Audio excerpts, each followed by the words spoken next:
Hey guys, welcome back to my channel, and today I'm going to be sharing my birth story with my second kid, which is my son Remy, and he is actually 5 months old. He is almost 6, or he's 5.5 in about 2 weeks. He will be 6 months, and I just cannot believe it has been this long. I feel like I just had him. Anyways, I want to share my birth story. I want to be able to look back and have something to remember before most of the details kind of fade away. I want to share what my experience was, especially because I had a C-section and it was unexpected and it was not planned. So I guess we'll just jump right into it. So about 5 days before I went into labor, I had walked a lot. We were walking a lot. We were walking all over the neighborhood.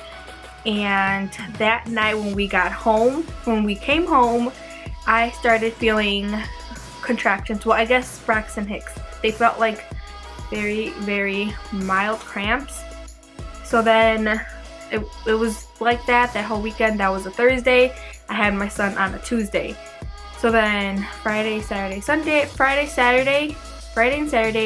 same thing.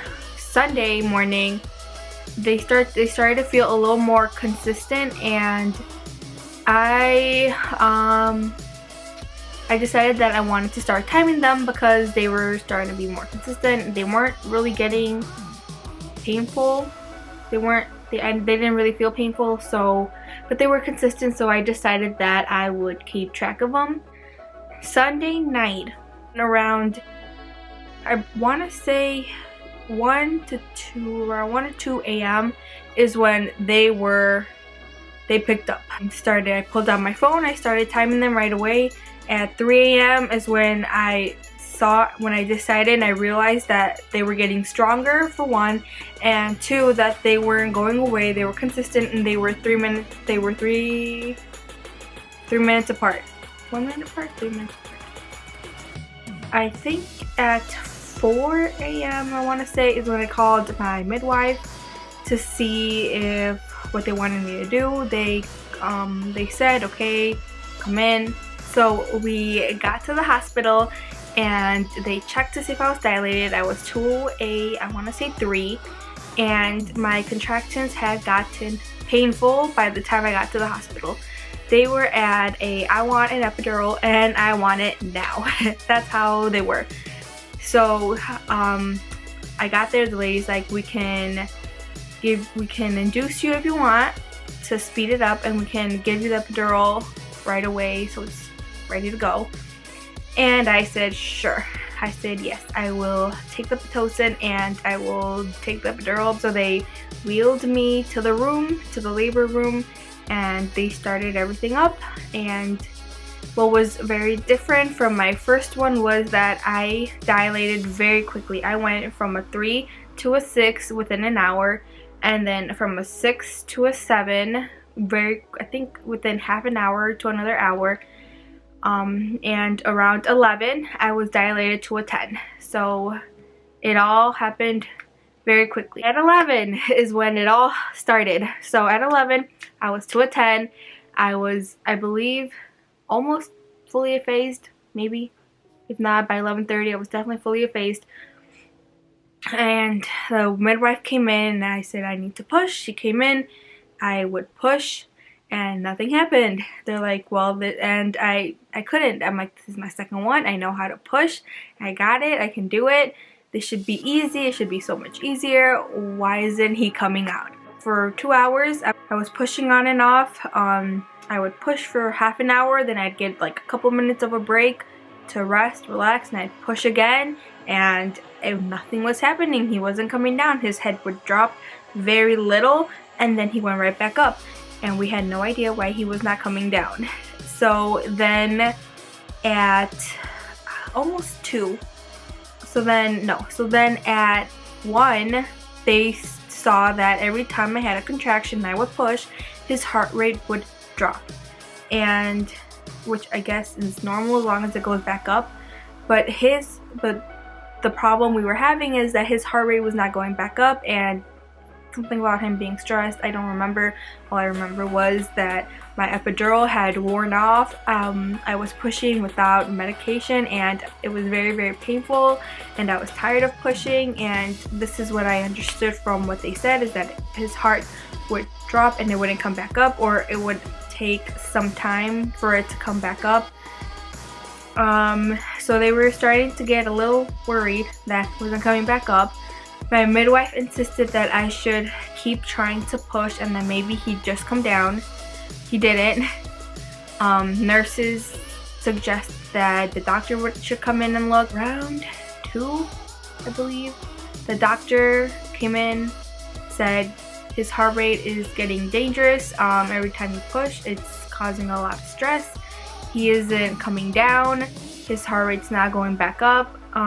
We need to see what's wrong. He came in, I tried to push with him again and nothing was happening. So they suspected that maybe his head was caught in the umbilical cord, and that is what wasn't allowing him to come down. And then they said, you need a C-section right now. And I just froze, and it was so scary. I was not expecting it. I didn't think that was gonna happen. They don't consider it an emergency. They just said you need to have one right now. Something is happening that he cannot come down. And they wheeled me into the operating room, and I couldn't stop shaking the whole time. They gave me more epidural. They gave more medication because at that time my epidural had worn off. So they started that, and I can insert some pictures from my C-section here. I'll scooch over so I can put them right here. And let me tell you, I was so scared and I didn't know what to expect. So I actually threw up a couple times, and it was gross because it was green, and it was bad. It was very bad.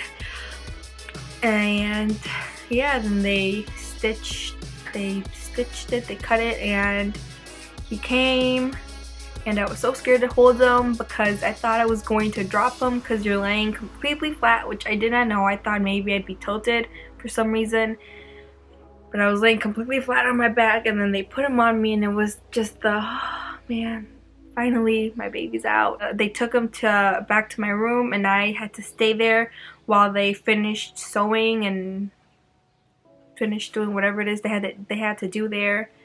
And for the next hour I was still shaking. I could not stop shaking because I couldn't believe what once I was brought back into my room, I was still shaking. I shook for about an hour.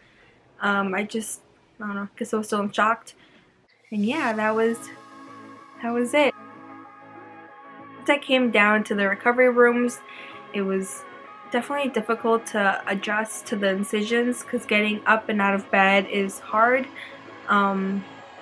But yeah, that was it. As for Remy, he was able to latch pretty good. I was able to get somewhat of a good latch. I definitely didn't get better until week 2 of nursing. That first week / week and a half was hard and painful, and it was all the cracked nipples. It was a soreness. I think I might have bled a little bit. It was difficult, but I think by week 2 we were able to get it down. Or week 2, week 3, we got that down. Yeah. So yeah, that is it, and thank you so much for watching, and we will see you next time. Bye bye.